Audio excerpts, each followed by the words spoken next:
ہماری کیا ہے، اب ڈیٹیل میں جائے بغیر، ظاہر ہے وہ تو کانفیڈینشیل ہے، لیکن میں بتانا چاہتا ہوں کہ یہ نا سمجھی ہے، یہ ہمیں سمجھ نہیں ہے کہ نیوکلیئر سائیکل جو ہے، پروسیس جو ہے نیوکلیئر بام بنا کر اسے ڈیلیور کرنے کا، وہ سب سے پہلے اسٹیپ نمبر 1 جو ہے نا، منرل لیا اپنے یورینیم، اور اس کو یورینیم پہاڑ سے جو نکلتا ہے وہ نکال کے آپ اسے گیشیس فارم میں بناتے ہیں، اس کو کہتے ہیں UF6، وہ انریچڈ یورینیم نہیں ہوتا، لو انریچمنٹ اس کی ہوتی ہے، کوئی 5% یا جو بھی ہے، اس کو کینسٹرز میں بند کر کے سیکنڈ سٹیج ہے کہ وہ اس کی انریچمنٹ ہوتی ہے، مطلب وہاں ان کا کام آتا ہے، سینٹریفیوجز میں انریچ کریں آپ اس UF6 گیس کو، آپ انریچڈ یورینیم کریں 90%۔ لیکن جیسا میں قطع کلامی کر رہا ہوں، میں معذرت چاہتا ہوں آپ سے، اگر یورینیم انریچ نہ ہوتی تو ہم ایٹمی طاقت نہ ہوتے، یہ ایک فیکٹ ہے۔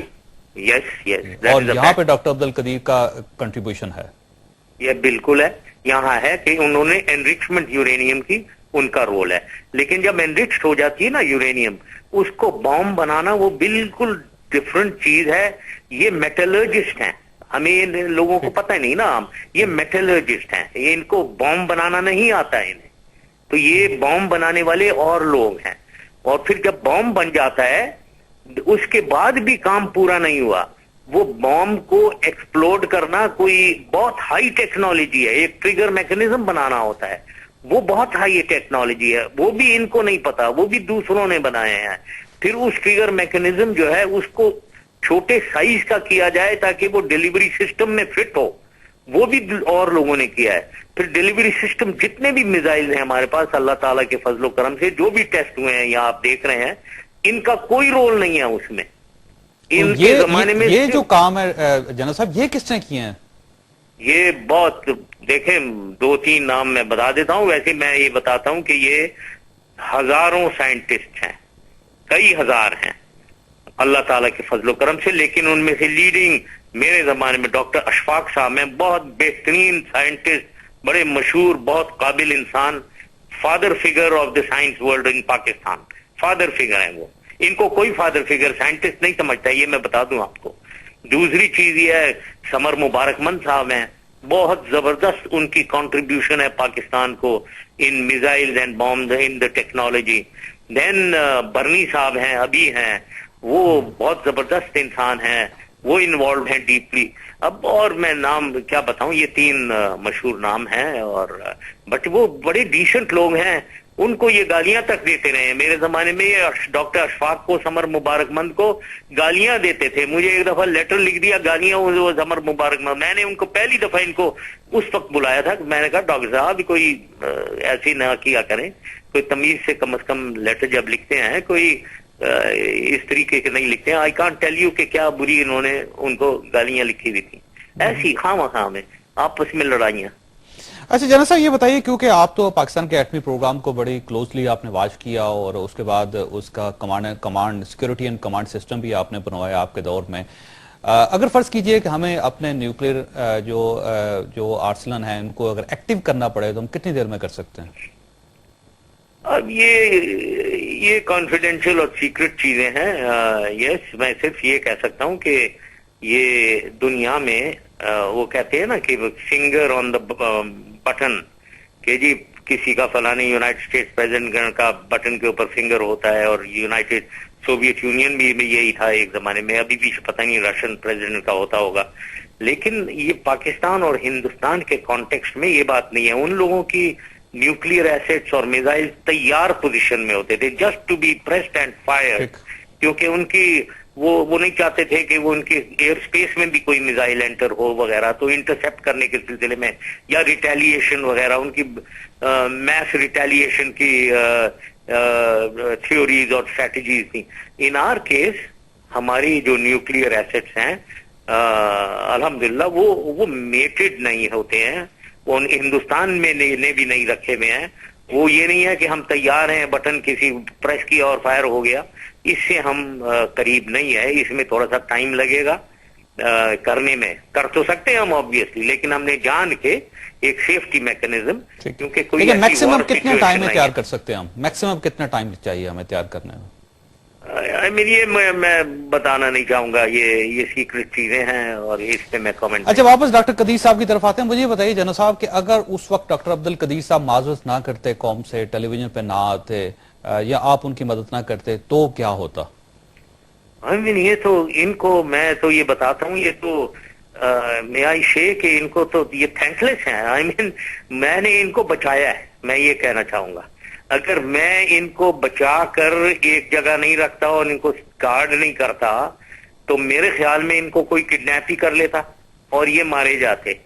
لوگ تو they were asking for his head. وہ تو کہہ رہے تھے اس کو دیو، اس کو انٹرنیشنل کورٹ میں ٹرائی کریں گے ہم. یہ تو پرولیفریٹر ہیں. میں نے تو ان کو بچایا ہے. کون کہہ رہا تھا آپ سے؟ سب کہہ رہے تھے، یہ the whole world. اس زمانے کی نیوز دیکھیں آپ، یہ ایوری ون واز سیئنگ کہ یہ روگ سائنٹسٹ، روگ ملک، روگ آرمی، سب باتیں شروع ہو گئی تھیں یہ پرولیفریشن کی. تو امریکز کی کوشش تھی کہ آپ ان کو ہینڈ اوور کر دیں، امریکا کے حوالے کر دیں یا یو این کے حوالے کر دیں یا یورپ کے کسی ملک کے حوالے؟ بالکل کوشش تھی ان کی کہ ان کو کسی he should be tried and he should be brought to book for his proliferation. اچھا اگر آپ ان کو سیکیورٹی نہ دیتے، اگر ان کو محفوظ نہ رکھتے تو ان کے اوپر اٹیک ہو سکتا تھا؟ بالکل ہو سکتا تھا، 90% بالکل ہو سکتا تھا. آپ کے پاس کوئی انفارمیشن تھی یا یہ انفارمیشن ہے آپ کی یا پھر آپ کا خیال ہے؟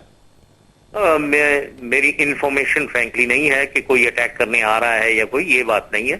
لیکن ہماری سب کی، صرف میری نہیں، ہم سب کی، جب میں نے اپنے ساتھیوں سے بھی ڈسکس کیا، سب نے سوچا کہ یہ بہت ڈینجر میں ہے، ان کو بچانا چاہیے. تو آپ نے پھر ان کو اپنے ان کے گھر میں آپ نے محصور کر دیا اور سیکیورٹی لگا؟ گھر میں محفوظ کیا. لیکن یہ بھی میں بتاؤں جاوید کہ یہ بالکل انڈر اریسٹ نہیں تھے. یہ بھی یہ جھوٹ بول رہے ہیں. ان کو پوری فیسلٹی ہم نے دی تھی، جہاں جانا چاہیں. یہ اسلام آباد میں، یہاں تک کہ یہ کراچی بھی گئے ہیں. یہ کراچی جب بھی جانا چاہیں ہم نے کہا تھا بس بتا دیں، ہم آپ کو لے جایا کریں گے. وہ انڈر گارڈ چلے جاتے تھے، انڈر ان کی سیکیورٹی کے ساتھ چلے جاتے تھے. کئی دفعہ گئے ہیں اور کئی دفعہ یہ اسلام آباد میں گھومے. تو ایسے یہ مطلب ہی تھینک لیس. آئی واز سے کہ یہ سارا کچھ ہوا تھا. ہم تو کون سے ان کو کوئی بالکل ان کی اپنے انٹرسٹ میں تھا کہ ان کو وہاں سیکیور رکھا جائے. اور یہ گرفتار نہیں تھے آپ کا کہنا ہے؟ نہیں، بالکل نہیں. ٹھیک، صرف حراست میں تھے آپ؟ ہاں، کیونکہ سینٹنس کوئی کورٹ ٹرائل تو ہوا ہی نہیں. تو ہم نے سوچا ان کو ایک گھر میں رکھتے ہیں، سیکیورٹی دو، اور جہاں جانا چاہتے ہیں ہمیں بتا دیں تو ہم لے جایا کریں گے. سیکیورٹی ہوگا کرے گی وہاں ان کے ارد گرد. ٹھیک ہے جناب صاحب، یہاں پہ میں نے ایک بریک لینی ہے اور بریک کے بعد دوبارہ آپ کے پاس حاضر ہوتے ہیں. پروگرام میں دوبارہ خوش آمدید. خواصہ جنرل پرویز مشرف صاحب ہمارے ساتھ ٹیلی فون لائن پہ ہیں. جنرل صاحب یہ بتائیے گا کہ میں آپ کو دوبارہ ماضی کی طرف لے کے جانا چاہتا ہوں. جب یہ ایشو ہوا تھا ڈاکٹر عبد القدیر صاحب کا تو اس وقت جنرل اسلم بیگ صاحب کا بھی نام آیا، جنرل ذوالفقار صاحب کا بھی نام آیا.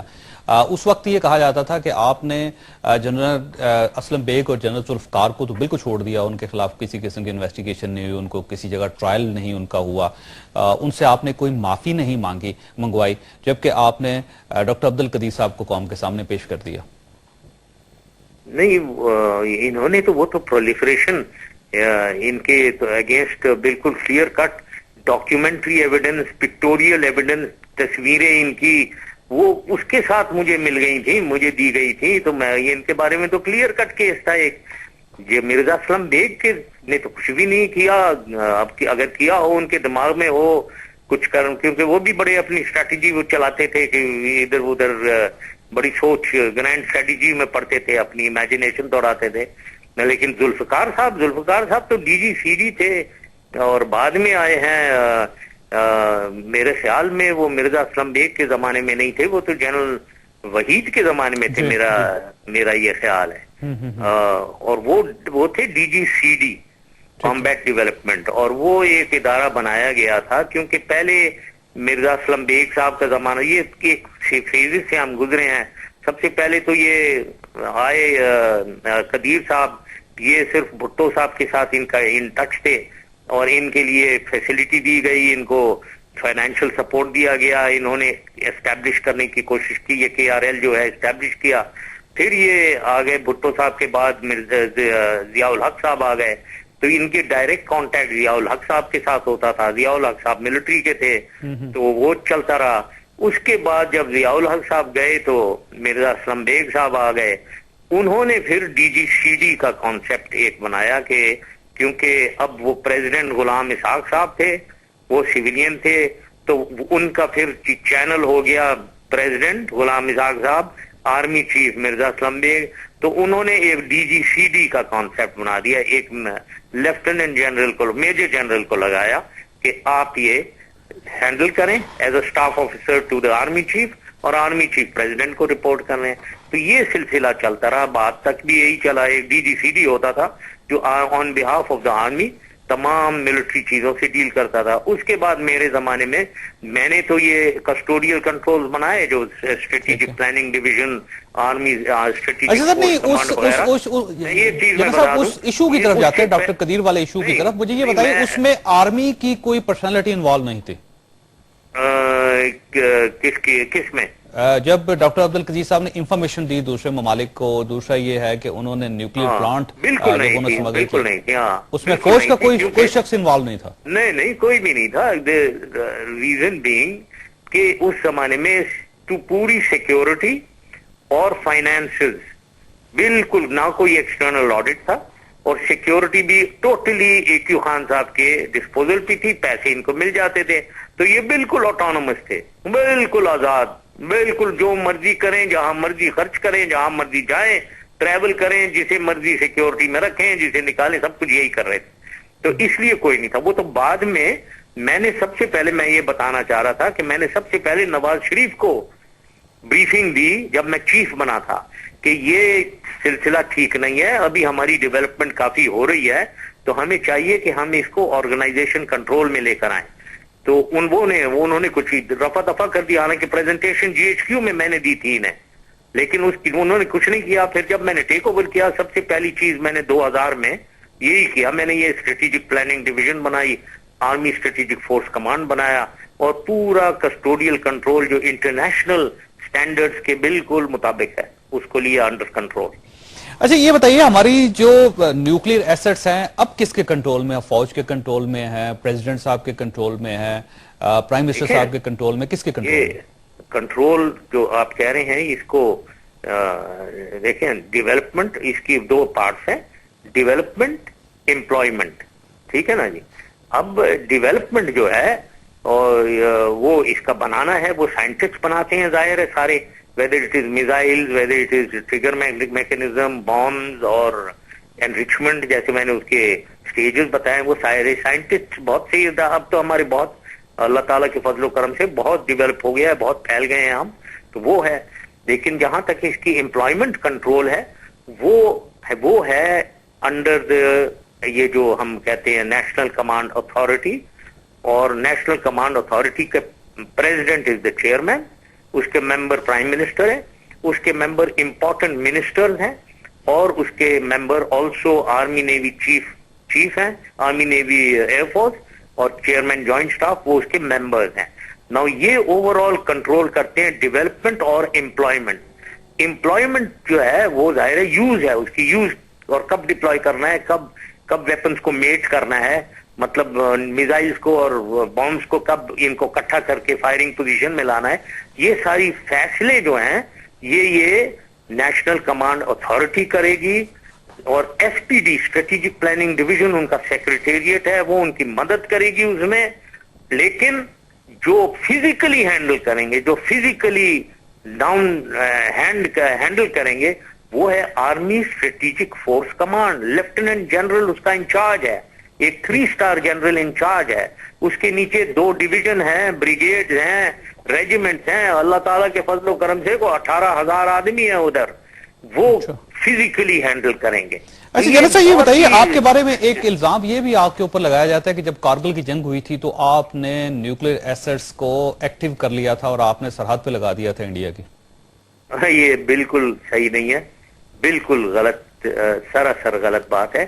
نہ انڈیا نے کیا تھا میرے خیال میں، نہ ہم نے کیا تھا، کیونکہ یہ مجھے نائٹ میئر ضرور ہوتے تھے. میں جب 10 مہینے جب یہ انڈین آرمی ہمارے بارڈر پہ رہی ہے اور ہم نے اپنے بارڈر پہ لے کریں گے فوج، اس وقت ایک دفعہ تو بالکل آلموسٹ ہمیں فیکچوئل پوزیشن پتہ ہو گئی تھی کہ یہ ہندوستانی ایئر فورس سے وہ ہمارے